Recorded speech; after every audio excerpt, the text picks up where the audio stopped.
Oh my goodness, it's been a minute since I've been on here. My goal for 2022 is to get a little bit more consistent with coming on and doing my lives. Today, what I want to talk about really quickly is just what comes out of your paycheck versus what is going to come out of your retirement check. And this came up as a topic for me this past week. I had someone very close to me who retired, and he got his first essentially pay stub for his retirement, and he was really surprised at some of the things that didn't come out of it. And I guess I take that for granted because I teach it all the time. And I said, of course, those things don't come out of it. But maybe the regular person doesn't know that. So I thought that might be something that was worth coming on and talking about. Before we talk about what comes out of that retirement check, let's talk about how it is computed specifically for federal employees. Remember that that's my area of expertise. I help others with Social Security and some financial planning things, but mostly it's federal employees. So the way that we compute that federal retirement is by taking our creditable length of service, multiplying it by our high 3 average salary, and multiplying that by a formula. Could be 1% or 1.1% or 1.7% under Fers, depending on how old we are, how much time we have, and what we've got going on. For CSRS, it's a 3-line formula, typically comprised of 1.5, 1.75, and 2% times that person's high 3 average salary, and then all added together. Kathy Denny, how are you? Great to see your name pop up. Always, always, always, always. So once we run that retirement calculation, right, creditable service times the high 3 times the formula, whatever that happens to be for me, then what we get is our unreduced retirement amount or our unreduced annuity. And I want to be clear on the terms here because a lot of people, once they run this math problem, think that's their gross amount. It isn't. We potentially take some things away to get down to gross. And if you didn't know that going in, it can come as a surprise. So, unreduced retirement amount. From that, a couple of things that we subtract. There's a list that is called the orders of reductions, which is always used. We always go in order. We never skip a step. But we subtract, of course, only the things that apply to you as an individual, and maybe a lot of this stuff doesn't apply.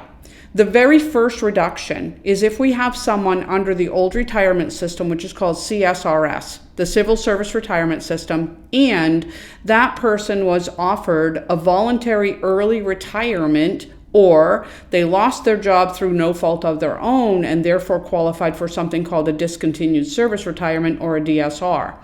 People under CSRS in those situations who are under the age of 50 will have a 2% per year penalty for each year they are under 50.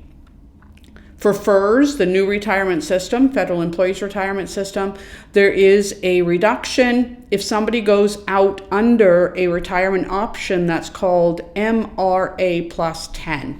They have to be their minimum retirement age between 55 and 57, and they have to have at least 10 years of creditable service. While they will get their annuity, they will be penalized 5% per year for every year they're collecting that payment under age 62.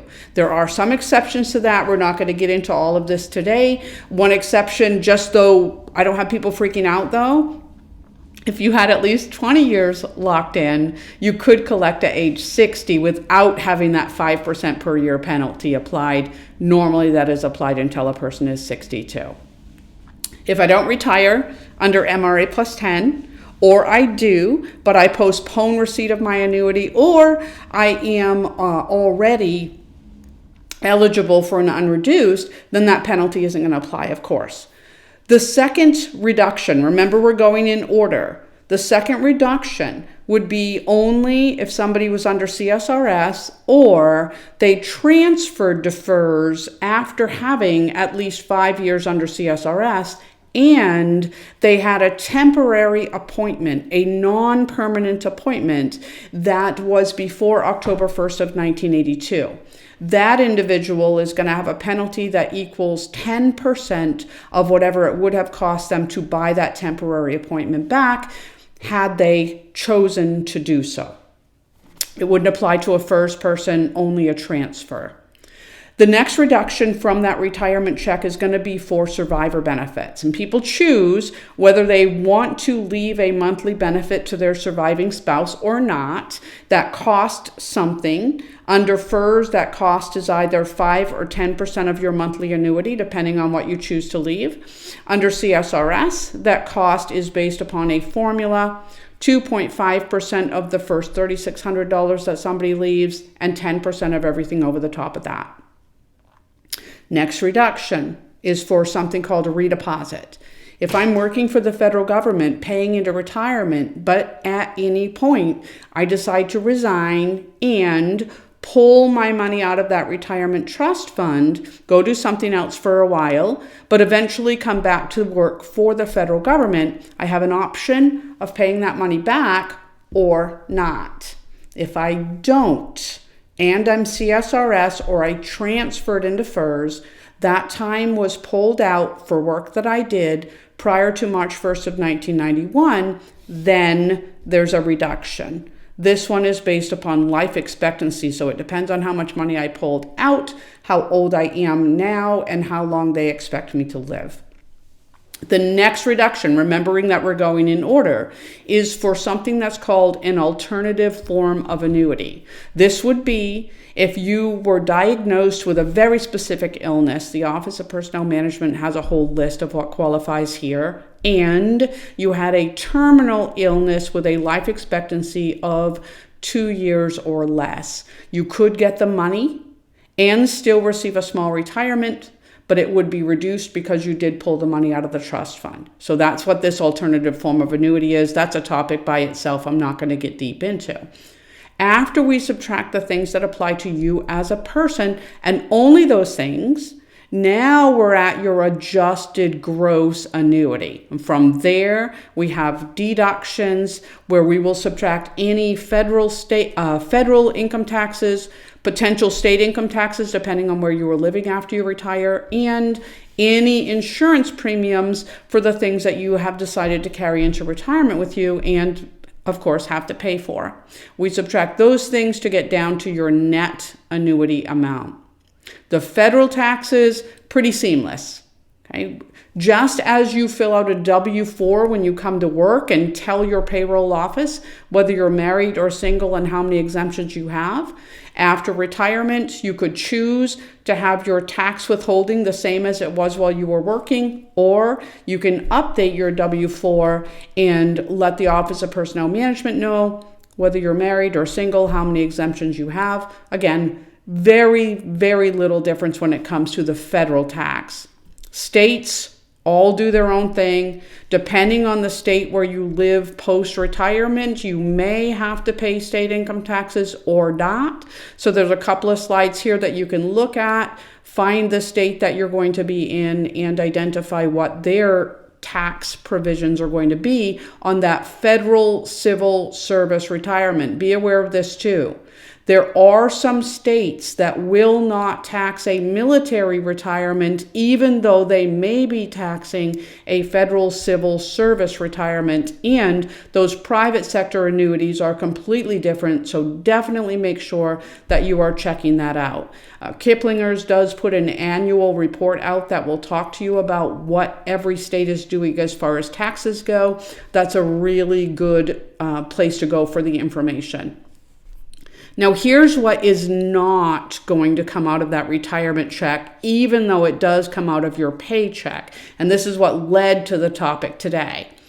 While you're working, you're contributing to the Civil Service Retirement and Disability Fund if you are a federal civil servant. That is the money that's going towards retirement for you. 7% if you're under CSRS. It's 0.8% if you're under CSRS offset, and it's something between 0.8 and 4.9% if you're under Fers, depending on when you were hired and depending on the work that you do. That is not going to be coming out of your retirement payment. It only comes out of your paycheck. Additionally, while we're working, and this is for all of us, not just federal employees, if we pay into Social Security, and not everybody does, but if we're working and we pay into Social Security, which is most of us, that Social Security tax, which is called OASDI, or the Old Age Survivor and Disability Insurance, is 6.2% of every paycheck, up to a maximum amount of money earned each year. And that number does change. So for this year, we're paying that tax up to $147,000. If we make more than that, once we hit that limit, we would stop paying that Social Security tax for the rest of this calendar year, and we'd pick up paying it again come January 1st. The OASDI tax only comes out of your paycheck while you're working. It does not come out of your retirement payment or your annuity payment once you stop working. And again, remembering, some people that are watching the stream are working for the state. They may be working in CSRS jobs. They may be working for other employers that don't pay into Social Security, but most of us are. The tax is applied against our work earnings only, not our retirement. The other thing that we may be paying into while we're working is a 401k at work, or TSP, the Thrift Savings Plan, which is the equivalent for our federal employees. We can choose what to put in there. We get matching contributions under Fers up to 5% of whatever we're contributing from our basic pay biweekly. The CSRS people don't get any match. Military may or may not, depending on whether they're under the blended retirement system or not. Regardless, right? We can choose how much to put in there, and it can be more than what we're being matched, by the way. For 2022, any of us who want to, can afford to, choose to, are allowed to put in $20,500 of our own money to our thrift savings plan. If we're 50 or older, we can put an additional $6,500 this year into that TSP. We can't continue to contribute to that 401k or to our TSP, I'm going to say directly, once we stop working, because those contributions have to be done through payroll deduction. And even though I'm collecting a retirement check, I'm no longer on the payroll, so I can no longer contribute. The reason I said directly is that once I leave the federal government, if I am having an income, maybe I'm working for myself now, I started a little business, or maybe I'm working somewhere else. If I'm working, I am allowed to contribute to an IRA. TSP is not an IRA, but it does allow rollovers into TSP from those individual retirement accounts. So if I'm working and I'm putting some money into an IRA, I can, even after I leave the government, roll that into my thrift if I want to. And that's going to be kind of a backdoor way for me to continue to get money in here. But my retirement contributions, my Social Security OASDI tax, my TSP contributions, and the Medicare tax that we pay out of our paycheck, which equals 1.45% of each of those paychecks, do not come out of our annuity payments. So when you're trying to plan for your money in retirement, make sure that you're taking that into account and that you're looking at apples to apples, right? I did a consultation with a gentleman just last week, and he was comparing what his retirement is going to be to what he thought his paycheck was right now. But he was looking at his adjusted basic pay, which didn't keep in mind that he's paying the 6.2 and 1.45% in his retirement amount either. So make sure that you are looking at that.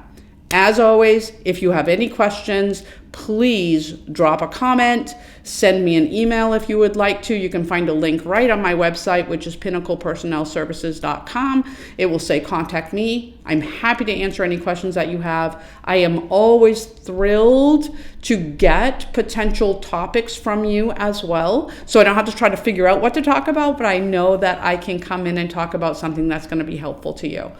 Take care of yourself. Please keep in touch and let me know.